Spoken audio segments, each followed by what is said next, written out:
Tell me, what can I do for you? It's a very personal, very important thing. Show me the money. Money!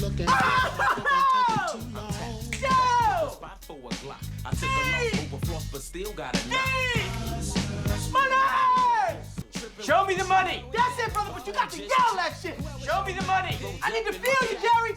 Show me the money! Jerry, you better yell. Show me the money!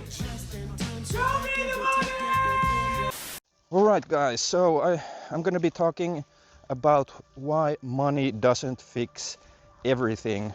Although it does fix some things, but I'm gonna do it in a more like off-the-cuff video because I don't talk to a lot of people during my day. Basically, I'm kind of a hermit, but I still want to kind of develop my off-the-cuff talking skills or whatever.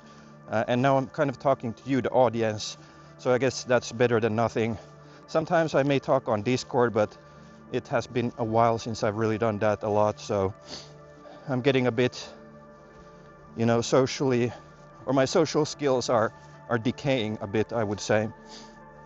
So, like generally, I would say that being rich or having a lot of money, or at least enough money, is preferable to being poor and struggling.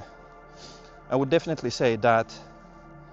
But even if a poor person becomes rich, they're gonna face other problems that are maybe not directly related to money, or sometimes they might be like people will be hitting you up for monetary help if you're really rich or whatever, and you'll have more superficial friendships in some cases where the people are only with you because of your financial status, because you're rich or famous or whatever.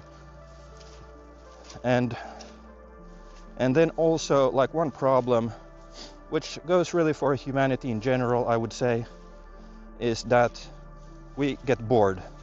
So for example, if you're a rich person and you buy a Ferrari, which is a really nice car, goes fast, and it's a beautiful car, so it'll be enjoyable for, you know, the first couple of months, or even a few years. Like if you only drive it on the weekends or during the summer, then, you know, it might be enjoyable for a longer time, but eventually it's going to start feeling normal, and then it's going to start getting boring, and then you're going to want something new. So, like, if you get all your needs and desires fulfilled, then you kind of enter this state of painless boredom. You're not struggling, like physically or in that way, but you're still kind of just bored. And that's like Arthur Schopenhauer talked about this.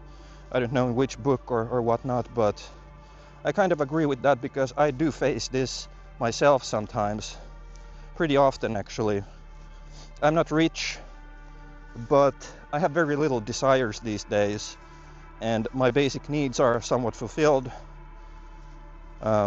except maybe social needs, but I don't have a lot of those. Like, I would want to have some real life friends who I get together with, maybe like once a week or something, or maybe once every other week. And I kind of had that when I was a Christian. I had the church and those friend groups, but that kind of fell apart after I left the faith.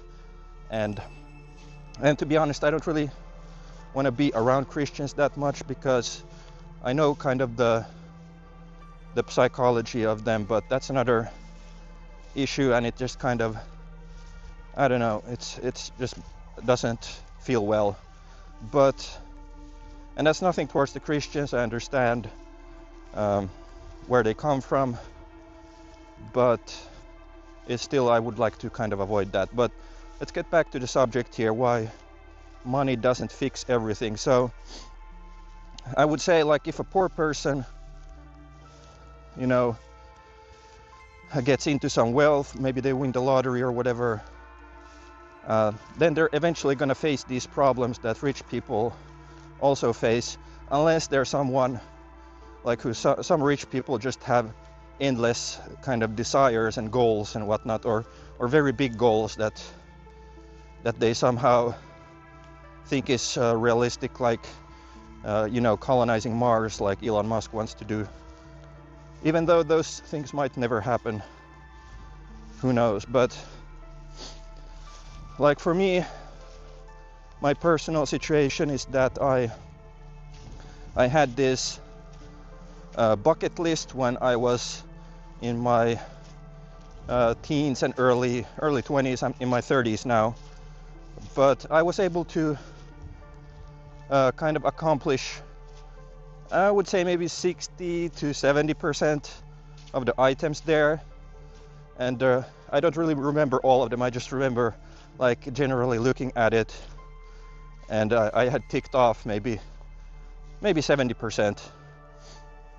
So basically for me, the rest of the items there, I don't really feel the strong need to accomplish them anymore.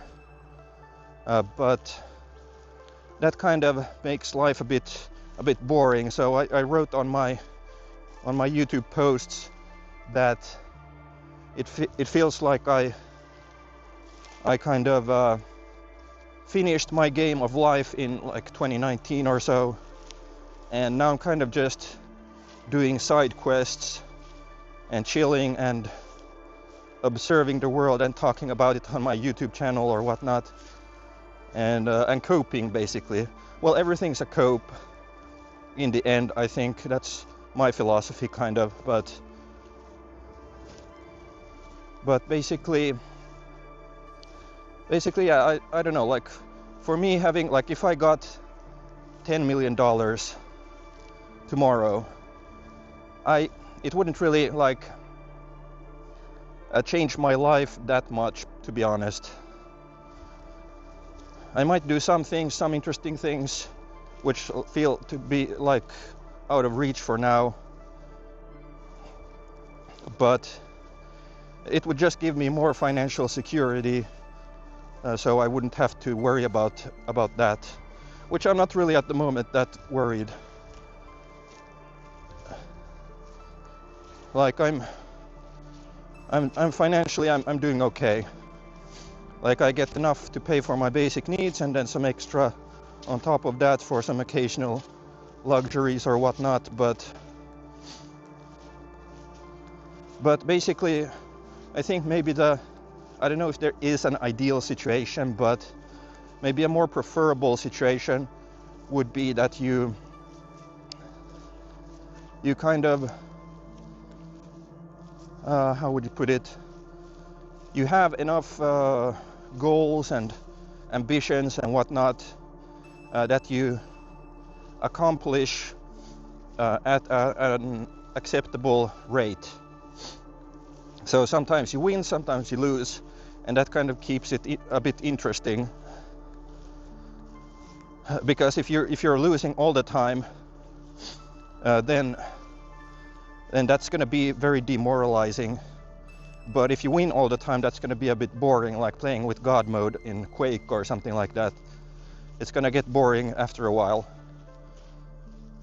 But if there's like a more acceptable ratio of winning and failing, then that's going to make it a bit more interesting, a bit more enjoyable, and you'll be able to keep yourself occupied and distracted for a longer period of time. Let's put it that way, because that's what it is. It's like a more exciting distraction, I guess you could say. So that's kind of where, in this reality at least, where we would maybe want to ideally be in a situation like that. It's not specific to any one thing, but like generally speaking. So yeah, that's the video for today, and I hope you enjoyed it. So remember to like, comment and subscribe, and I'll see you guys in another video. Okay, thanks, bye.